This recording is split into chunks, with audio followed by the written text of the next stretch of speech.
Assalomu alaykum. Internetda shov-shuv.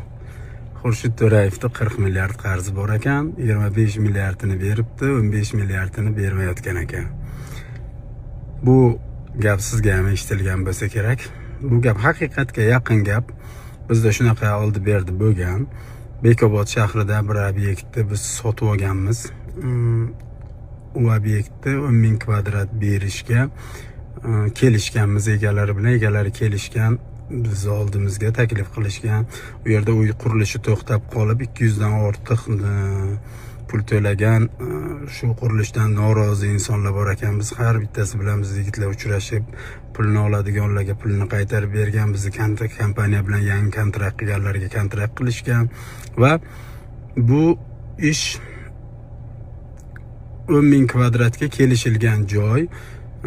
Yaqinda o'sha 2-3 marta uchrashuvlardan keyin bizga pul zarur, qarzimiz bor deb aytishganlardan keyin yer egalari biz qayta kelishganmiz. Bekobodda biz 20 milliardga olamiz deganmiz joyda. Ular yo'q deb, bo'lmasa ustlaringdan internetga chiqaramiz, yozamiz, u bu deyishgan. Undan keyin oxiri o'sha taftishga bir haligi chiqarishdi, video chiqarishdi. Men yaxshilik tarafdoriman, doim o'zim savob qilish uchun pul ishlayman deb yuraman. Tortishib yurmaslik uchun mayli deb 40 milliardga rozi bo'ldik. Faqat bitta o'rtada masala qolib ketibdi. O'sha men oldindan o'zlarini qo'llariga bergan odamlarga qaytarib bergan 630 ming dollar atrofidagi summani 40 milliard ichiga kiradimi, kirmaydimi? Chunki men qo'lim bilan berganman, 40 milliard ichiga kiradi deb hisoblaganman. Ular nimagadir kirmaydi deb hisoblashgan. Shu masala bo'yicha yana ishimiz cho'zilib ketdi. Bir oy muddatli do'g'rimiz buzildi. Yana boshqatdan kelishuv qildik. Oxirgi kelishuvimiz ham dekabrda yaqin oxirlariga kelib bo'ldi. Hozir u kishi bilan unaqa katta muammomiz yo'q. Bu internetga nima uchun shu kerak bilmadim. U kishini o'zlari bilan gaplashib turibmiz. Bugun ham gaplashdim. Kelishuvimiz oxiriga qarib yetib qolgan. Bu hamma joyda bo'ladigan narsa. Yilda yuzlab kontraktlar, kelishuvlar qilamiz. Kim bilandir sal noto'g'ri kelishamiz, kim tarafdan o'tadi, qaysi birida biz tarafdan o'tadi. Bu narsani internetga nima aloqasi borligini tushunmadim, to'g'risi. Lekin baribir ham O'zbekiston rivojlanishi uchun barchamiz bir bo'lib, birdam harakat qilishimiz kerak. Men ham O'zbekistonning farzandiman. Yozayotganlar ham, boshqalar ham hammamiz birlashsakkina o'zi oldimizga qo'ygan katta maqsadlarga erisha olamiz. Men o'sha hammadan minnatdorman. Salomat bo'linglar. Shu voqea qiziq bo'ladi deb o'ylamagandim. Mayli bir aytib qo'yay dedim. Rasmiy munosabat so'rashibdi. Men rasmiy munosabat nimaligini bilmayman, unaqa narsa qilmaganman.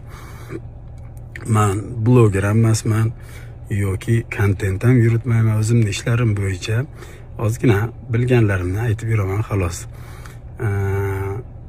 Yozib chiqqanlarga kelsak, xalq dardi, taftish kanallariga obuna bo'linglar. Sizlar gapirishib Xurshid aka deyishib xafa bo'lmadim. Ularga obuna bo'ling. O'sha bizni yuridik jamoa, o'g'lim ko'pchilik aytishyapti-da, o'qilaylik, biz ham yozaylik. Nimani yozasan o'g'lim? 15 ming prosmotri bor kanal 850 ming prosmotrga chiqyapti. Ularning ishi shu, tirikchiligi shu. Shu bilan bizda ham yomonlagani yo'q. Bor haqiqatga yaqin, faqat o'zlari bilgancha bir tarafda eshitgan xulosalariga kelishgan. Bizni bir noo'rin ayblab chiqishgani yo'q. Xalq hamma narsani biladigan bo'lgan, xalq aqlli bo'lgan. Xalqda hozirgi zamonda aldab bo'lmaydi. Ular o'ylab bizni savdolarimizga ta'sir qilamiz, biznesimizga ta'sir qilamiz deb o'ylayotgan bo'lsa, biz makaron sotmaymiz, biz uy sotamiz. Uy sotishdan oldin odamlar juda ko'p o'ylab olishadi. Bu narsalarni bizni tashvishga soladigan darajada emas deb tushuntirdim va sizlarga ham tilab qo'yaman, shu xalq dardi va taftish kanallariga a'zo bo'linglar, like, podpiska bosinglar. Bularni ham podpischiklari ko'payib, reklamalari ko'payib, men ham shu yil reklamalarimni agar bir men bilan ishlashsa bularga beraman. Ishlari yaxshi bo'lib, bola chaqalarini halol rizq bilan boqish ularga ham, bizga ham, hammamizga nasib qilsin.